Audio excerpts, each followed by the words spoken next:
श्री कृष्ण जन्मभूमि मंदिर से ईदगाह मस्जिद को हटाने वाले केस में आज सुनवाई हुई। सुनवाई के दौरान हिंदू पक्ष मुस्लिम पक्ष के अधिवक्ताओं के मध्य में बहस हुई। पिछली डेट पर शूट नंबर 5 और शूट नंबर 15 में 7 रूल 11 पर जवाब दाखिल नहीं हो पाया था। जो मुकदमे में जवाब दाखिल करने से रह गए थे, उन्होंने आज अपना जवाब दाखिल किया। उस पर मुस्लिम पक्ष की तरफ से भी जवाब दिया गया और हिंदू पक्ष की तरफ से अधिवक्ता सत्यवीर सिंह, महेंद्र प्रताप, AK मालवीय, कुमार बीनू सिंह, मनोज तिवारी और मुस्लिम समाज की ओर से एडवोकेट तस्लीम अहमदी ने बहस की। हिंदू पक्ष चाहता है कि मंदिर के बगल में ईदगाह मस्जिद की सीढ़ियों के पास में जो प्राचीन शीतला माता कुआं है, वहां पर बासोड़ा पूजन की अनुमति दी जाए। इस पर भी माननीय न्यायालय में दोनों पक्ष से बहस हुई। पिछली डेट पर माननीय न्यायालय ने मौखिक कहा था कि पूजा से आपको कौन रोक रहा है, जाकर पूजा कीजिए। लेकिन हिंदू पक्ष ने कहा कि माननीय आप लिखित में आदेश कर दीजिए जिससे हिंदू पक्ष को पूजा करने में दिक्कत ना हो। इसके लिए भी न्यायालय ने 20 मार्च की डेट लगाई थी। आज न्यायालय में हिंदू पक्ष और मुस्लिम समाज के अधिवक्ता के मध्य में लंबी बहस चली। दोनों तरफ से दलीलें दी गईं। मुस्लिम पक्ष की अधिवक्ता ने कहा कि जब 7 रूल 11 पर बहस पूरी नहीं हुई है तो पूजा का अधिकार कैसे दे सकते हैं।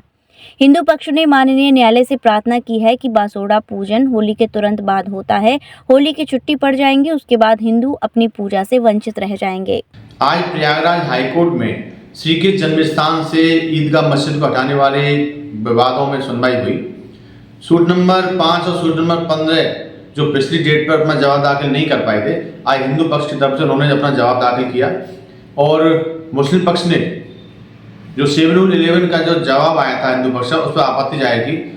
हिंदू पक्ष की तरफ से एडवोकेट कुमार बीनू सिंह, सत्यवीर सिंह और AK मालवीय जी ने बहस की और मुस्लिम पक्ष की तरफ से एडवोकेट तस्लीम अहमदी ने बहस की। माननीय न्यायालय में दोनों पक्षों ने अपना जवाब दिया। हिंदू पक्ष की तरफ से ये मांग की गई कि यह माता शीतला कुआं पूजन मथुरा में कराया जाए, क्योंकि प्राचीन परंपरा से, प्राचीन पद्धति से यहाँ पिछले कई वर्षों से पूजा होती आई है, लेकिन मुलायम सिंह सरकार में यह पूजा रोक दी गई थी। तो हिंदू पक्ष ने माननीय न्यायालय से यही मांग की थी कि यहाँ पर शीतला माता पूजा, बासोड़ा पूजा की अनुमति दी जाए। तो माननीय न्यायालय ने इस पर दोनों पक्षों को सुना। मुस्लिम पक्ष ने यही कहा कि पहले 7 रूल 11 पर बहस पूरी हो जाए, उसके बाद में आप पूजा का अधिकार देना।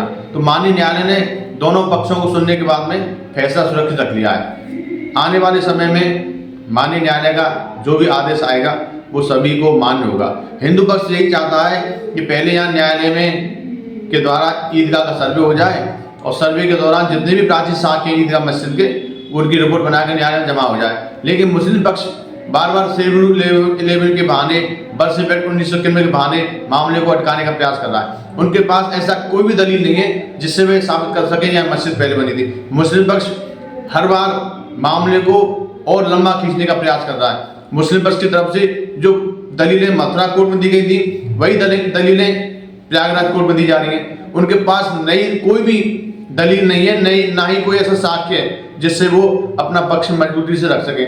लेकिन हिंदू पक्ष के पास जितने भी प्राचीन साक्ष्य हैं वो न्यायालय में जमा कर चुके हैं। प्राचीन जितने भी साक्ष्य थे हिंदू मंदिर के, प्राचीन कलाकृतियाँ, प्राचीन पुरानी खेवट में, खतौनी में नाम हिंदू पक्ष का है और रेलवे का मुआवजा हिंदू पक्ष को मिला था, नगर निगम का असेसमेंट वो हिंदू पक्ष के हित में है।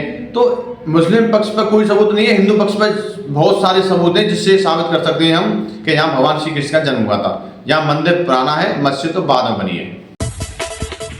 Welcome to real public school, Chandrapuri, Mathura, a world of learners where your child gain passport to the world. We have a 3.5 acres of lush green playground at Aduki to foster sportsmanship in students.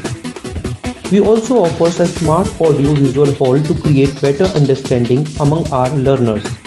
Our school offers advanced computer lab for coding and robotics to develop the concept of artificial intelligence. We also offer high-class transportation facilities to ensure better security to students with CCTV and GPRS-enabled transportation system, practical and activity-based learning approach, wide range of games and sport with brilliant results in board and different competitive examination. Admission open for the session 2024 to 2025.